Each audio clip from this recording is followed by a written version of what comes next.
Mark సువార్త 12వ అధ్యాయం. ఆయన ఉపమాన రీతిగా వారికి బోధింపనారంభించారు. ఎట్లనగా, ఒక మనుషుడు ద్రాక్ష తోట నాటించి దాని చుట్టూ కంచె వేయించి ద్రాక్షల తొట్టి తొలిపించి గోపురము కట్టించి కాపులకు దానిని గుత్తకిచ్చి దేశాంతరము పోయారు. పంట కాలమందు ఆ కాపుల నుండి ద్రాక్ష తోట పండ్లలో తన భాగము తీసుకొని వచ్చుటకు కాపుల యొద్దకు అతడు ఒక దాసుని పంపగా, వారు వాని పట్టుకొని కొట్టి ఒట్టి చేతులతో పంపివేసిరి. మరలా అతడు మరొక దాసుని వారి యొద్దకు పంపగా, వారు వాని తల గాయము చేసి అవమానపరచరి. అతడు మరియొక్కని పంపగా వానిని చంపిరి. అతడింకా అనేకులను పంపగా వారు కొందరిని కొట్టిరి, కొందరిని చంపిరి. ఇంకా అతని ప్రియ కుమారుడు ఒకడుండెను గనుక వారు తన కుమారుని సన్మానించెదరనుకొని తొదక వారి యొద్దకు అతనిని పంపాను. అయితే ఆ కాపులు, ఇతడు వారసుడు, ఇతని చంపుదమరండి, అప్పుడు శ్వాసము మనదగునని తమలో తాము చెప్పుకొని అతనిని పట్టుకొని చంపి ద్రాక్ష తోట వెలుపల పారవేసిరి. కావున ఆ ద్రాక్ష తోట యజమానుడేమి చేయును? అతడు వచ్చి ఆ కాపులను సంహరించి ఇతరులకు ఆ ద్రాక్ష తోట ఇచ్చును గదా. మరియు ఇల్లు కట్టువారు నిరాకరించిన రాయి మూలకు తలరాయి ఆయను. ఇది ప్రభు వలననే కలిగెను, ఇది మన కనులకు ఆశ్చర్యము అను లేఖనము మీరు చదవలేదా అని అడుగగా, తమను గూర్చి ఆ ఉపమానము చెప్పినని వారు గ్రహించి ఆయనను పట్టుకున్నట్టుకు సమయము చూచుచుండరి. గాని జన సమూహమునకు భయపడి ఆయనను విడిచిపోయారు. వారు మాటలలో ఆయనను చిక్కుపరచవలనని పరిసయ్యులను హెరోదీయులను కొందరిని ఆయన యొద్దకు పంపిరి. వారు వచ్చి, బోధకుడా, నీవు సత్యవంతుడవు, నీవు ఎవరని లక్ష్య పెట్టని వాడవని మేమెరుగుదుము. నీవు మోమాటము లేని వాడవై దేవుని మార్గము సత్యముగా బోధించువాడవు. కైసరుకు పన్నిచ్చుట న్యాయమా కాదా? ఇచ్చేదమా ఇయ్యకుందుమా అని ఆయనను అడిగిరి. ఆయన వారి వేషధారణను ఎరిగి, మీరు నన్ను ఎందుకు శోధించుచున్నారు? ఒక దేనారము నా యొద్దకు తెచ్చి చూపుడని వారితో చెప్పాను. వారు తెచ్చిరి. ఆయన ఈ రూపమును పైవ్రాతయు ఎవరివని వారిని అడుగగా, వారు కైసరువి అనిరి. అందుకు యేసు, కైసరువి కైసరునకును, దేవునివి దేవునికిని చెల్లించుడని వారితో చెప్పగా, వారు ఆయనను గురించి బహుగా ఆశ్చర్యపడరి. పునరుత్థానం లేదని చెప్పడి సద్దూకయ్యులు ఆయన వద్దకు వచ్చి, బోధకుడా, తన భార్య బ్రతికుండగా ఒకడు పిల్లలు లేక చనిపోయిన ఎడల వాని సహోదరుడు వాని భార్యను పెళ్లి చేసుకొని తన సహోదరునికి సంతానము కలుగు చేయవలనని మోషే మాకు వ్రాసి ఇచ్చారు. 7 సహోదరులుండిరి. మొదటివాడు ఒక స్త్రీని పెళ్లి చేసుకొని సంతానం లేక చనిపోయారు గనుక రెండవవాడు ఆమెను పెళ్లి చేసుకునేను, వాడును సంతానం లేక చనిపోయాను. అటు వలనే 3వ వాడును చనిపోయాను. ఇట్లు 7 సంతానము లేకయే చనిపోయారు. అందరి వెనుక ఆ స్త్రీయు చనిపోయారు. పునరుత్థానమందు వారిలో ఎవరికి ఆమె భార్యగా ఉండును? ఆమె ఆ 7 భార్యగా అయ్యను కదా అని అడిగిరి. అందుకు యేసు, మీరు లేఖనములను గాని దేవుని శక్తిని గాని ఎరుగక పోట వలననే పొరబడుచున్నారు. వారు మృతులలో నుండి లేచినప్పుడు పెళ్లి చేసుకొనరు, పెండ్లికి ఇయ్యబడరు, గాని పరలోకమందున దూతల వలె నుందురు. వారు లేచెదరని మృతులను గూర్చిన సంగతి మోషే గ్రంథమందలి పొదను గురించిన భాగములో మీరు చదవలేదా? ఆ భాగములో దేవుడు, నేను అబ్రహాము దేవుడను, ఇస్సాకు దేవుడను, యాకోబు దేవుడనని అతనితో చెప్పాను. ఆయన సజీవుల దేవుడు గాని మృతుల దేవుడు కాడు. కావున మీరు బహుగా పొరబడుచున్నారని వారితో చెప్పాను.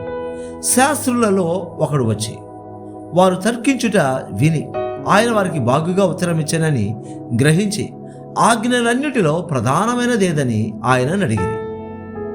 అందుకు యేసు, ప్రధానమైనది ఏదనగా, ఓ ఇశ్రాయేలు వినుము, మన దేవుడైన ప్రభు అద్వితీయ ప్రభు. నీవు నీ పూర్ణ హృదయముతోను, నీ పూర్ణాత్మతోను, నీ పూర్ణ వివేకముతోను, నీ పూర్ణ బలముతోను నీ దేవుడైన ప్రభువును ప్రేమింపవలెననున్నది ప్రధానమైన ఆజ్ఞ. రెండవది, నీవు నిన్ను వలె నీ పొరుగువానిని ప్రేమింపవలెననున్నది రెండవ ఆజ్ఞ. వీటికంటే ముఖ్యమైన ఆజ్ఞ మరి ఏదీ లేదని అతనితో చెప్పాను. ఆ శాస్త్రి, బోధ కూడా బాగుగా చెప్పితివి. ఆయన అద్వితీయుడనియు ఆయన తప్ప వేరొకడు లేడనియు నువ్వు చెప్పిన మాట సత్యమే. పూర్ణ హృదయముతోను, పూర్ణ వివేకముతోను, పూర్ణ బలముతోను ఆయనను ప్రేమించుటయు, ఒకడు తన్ను వలె తన పొరుగువాని ప్రేమించుటయు సర్వాంగ హోమములన్నిటికంటేను బలుల కంటేను అధికమని ఆయనతో చెప్పాను. అతడు వివేకముగా ఉత్తరమిచ్చినని యేసు గ్రహించి, నువ్వు దేవుని రాజ్యమునకు దూరముగా లేవని అతనితో చెప్పాను. ఆ తర్వాత ఎవడను ఆయనను ఏ ప్రశ్నయు అడుగా తెగింపలేదు. ఒకప్పుడు యేసు దేవాలయంలో బోధించుచుండగా, క్రీస్తు దావీదు కుమారుడని శాస్త్రులు చెప్పుచున్నారేమి? నేను నీ శత్రువులను నీకు పాదపీఠముగా ఉంచే వరకు నీవు నా కుడివైపున కూర్చుండవని ప్రభువు నా ప్రభుతో చెప్పాను అని దావీదే పరిశుద్ధాత్మ వలన చెప్పాను. దావీదు ఆయనను ప్రభువు అని చెప్పుచున్నాడే, ఆయన ఎలాగ అతని కుమారుడుగునని అడిగాను. సామాన్య జనులు ఆయన మాటలు సంతోషముతో వినుచుండిరి. మరియు ఆయన వారికి బోధించుచు నిట్ల, నేను శాస్త్రులను గూర్చి జాగ్రత్త పడుడి. వారు నిలువుటంగీలు ధరించుకొని తిరుగుటను, సంత వీధులలో వందనములను, సమాజ మందిరములలో అగ్రపీఠములను, విందులలో అగ్రస్థానములను కోరుచు, విధవరాండ ఇండ్లు దిగమింగుచు మాయావేషముగా దీర్ఘ ప్రార్థనలు చేయుదురు. వీరు మరి విశేషముగా శిక్ష పొందుదురా. నేను ఆయన కానుక పెట్టే ఎదుట కూర్చుండి జనసమూహము ఆ కానుక పెట్టెలో డబ్బులు వేట చూచుచుండెను. ధనవంతులైన వారు అనేకులు అందులో విశేషముగా సొమ్ము వేయుచుండెని. ఒక బీద విధవరాలు వచ్చి 2 కాసులు వేయగా ఆయన తన శిష్యులను పిలిచి, కానుక పెట్టెలో డబ్బులు వేసిన వారందరికంటే ఈ బీద విధవరాలు ఎక్కువ వేసినని మీతో నిశ్చయముగా చెప్పుచున్నాను. వారందరూ తమకు కలిగిన సమృద్ధిలో నుండి వేసిరి గాని ఈమె తన లేమిలో తనకు కలిగినదంతయు అనగా తన జీవనమంతయు వేసినని చెప్పాను. మార్కు సువార్త 13వ అధ్యాయము. ఆయన దేవాలయంలో నుండి వెళ్ళుచుండగా ఆయన శిష్యులలో ఒకడు, బోధకుడా, ఈ రాళ్ళెలాంటివో ఈ కట్టడములు ఎలాంటివో చూడుమని ఆయనతో అనెను. అందుకు యేసు, ఈ గొప్ప కట్టడములు చూచుచున్నావే, రాతి మీద రాయి ఒకటి అయినా ఇక్కడ నిలిచి ఉండకుండా పడద్రోయబడునని అతనితో చెప్పాను. ఆయన దేవాలయం ఎదుట ఒలీవల కొండ మీద కూర్చుని ఉండగా పేతురు, యాకోబు, యోహాను, అంద్రెయ అనువారు ఆయనను చూచి, ఇవి ఎప్పుడు జరుగును? ఇవన్నీ నెరవేరబో కాలమునకు ఏ గుర్తు కలుగును? అది మాతో చెప్పుమని ఆయనను ఏకాంతమందు అడుగగా యేసు వారితో ఇట్లు చెప్పసాగాను, ఎవడనూ మిమ్మును మోసపుచ్చకుండా చూచుకొనుడి. అనేకులు నా పేరట వచ్చి నేనే ఆయననని చెప్పి అనేకులను మోసపుచ్చెదరు. మీరు యుద్ధములను గూర్చి, యుద్ధ సమాచారములను గూర్చి వినినప్పుడు కలవరపడకుడి. ఇవి జరగవలసి ఉన్నవి గాని అంతము వెంటనే రాదు. జనము మీదికి జనమును, రాజ్యము మీదికి రాజ్యమును లేచెను. అక్కడక్కడ భూకంపములు కలుగును, కరవులు వచ్చును. ఇవే వేదనలకు ప్రారంభము. మిమ్మల్ని గురించి మీరే జాగ్రత్త పడుడి. వారు మిమ్మను సభలకు అప్పగించెదరు, మిమ్మను సమాజ మందిరములలో కొట్టించెదరు. మీరు వారికి సాక్షార్థమై అధిపతుల ఎదుటను రాజుల ఎదుటను నా నిమిత్తము నిలువబడెదరు. సకల జనములకు సువార్త ముందుగా ప్రకటింపబడవలెను. వారు మిమ్మను అప్పగించుటకు కొని పోవునప్పుడు మీరు ఏమి చెప్పుదుమా అని ముందుగా చింతింపకుడి. ఆ గడియలోనే మీకేది ఇయ్యబడునో అదే చెప్పుడి. చెప్పువాడు పరిశుద్ధాత్మయే గాని మీరు కారు. సహోదరుడు సహోదరుని, తండ్రి కుమారుని మరణమునకు అప్పగింతురు. కుమారులు తల్లిదండ్రుల మీద లేచి వారిని చంపింతురు. నా నామము నిమిత్తము అందరి చేత మీరు ద్వేషింపబడుదురు. అంతము వరకు సహించిన వాడే రక్షణ పొందును. మరియు నాశనకరమైన హేయ వస్తువు నిలవరాని స్థలమందు నిలుచుట మీరు చూచినప్పుడు చదువాడు గ్రహించునుగాక. యూదయలో ఉండువారు కొండలకు పారిపోవలెను. మిద్దె మీద ఉండువాడు ఇంటిలో నుండి ఏదైనాను తీసుకొని పోవుటకై దిగి అందులో ప్రవేశింపకూడదు. పొలంలో ఉండేవాడు తన వస్త్రము తీసుకొని పోటకు ఇంటిలోనికి తిరిగి రాకూడదు. అయ్యో, ఆ దినములలో గర్భిణులకును పాలుచ్చు వారికి శ్రమ, అది చలికాలమందు సంభవింపకుండా వలనని ప్రార్థించుడి. అవి శ్రమగల దినములు. దేవుడు సృజించిన సృష్ట్యాది నుండి ఇది వరకు అంత శ్రమ కలుగలేదు, ఇక ఎన్నడను కలగబోదు. ప్రభువు ఆ దినములను తక్కువ చేయని ఎడల ఏ శరీరియు తప్పించుకొనక పోవును. ఏర్పరచబడిన వారి నిమిత్తము అనగా తాను ఏర్పరచుకొనిన వారి నిమిత్తము ఆయన ఆ దినములను తక్కువ చేశాను. కాగా ఇదిగో క్రీస్తు ఇక్కడనున్నాడు, అదిగో అక్కడనున్నాడు అని ఎవడైనను మీతో చెప్పినట్లా నమ్మకుడి.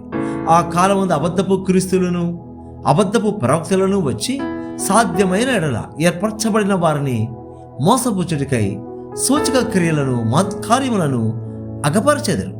మీరు జాగ్రత్తగా ఉండండి. ఇదిగో సమస్తమును మీతో ముందుగా చెప్పి ఉన్నాను. ఆ దినములలో ఆ శ్రమ తీరిన తరువాత చీకటి సూర్యుని కమ్మును, చంద్రుడు తన కాంతిని ఇయ్యడు.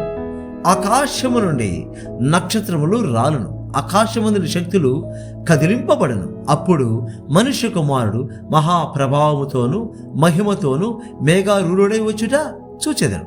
అప్పుడు ఆయన తన దూతలను పంపి భూమి అంతము మొదలుకొని ఆకాశాంతము వరకు నలుదిక్కుల నుండి తాను ఏర్పరచుకునే వారిని పోగు చేయించెను. అంజూరపు చెట్టును చూచి యొక్క ఉపమానము నేర్చుకునడి. దాని కొమ్మలు ఇంకా లేతదై చిగురించున్నప్పుడు వసంతకాలము సమీపంగా ఉన్నదని మీకు తెలియను.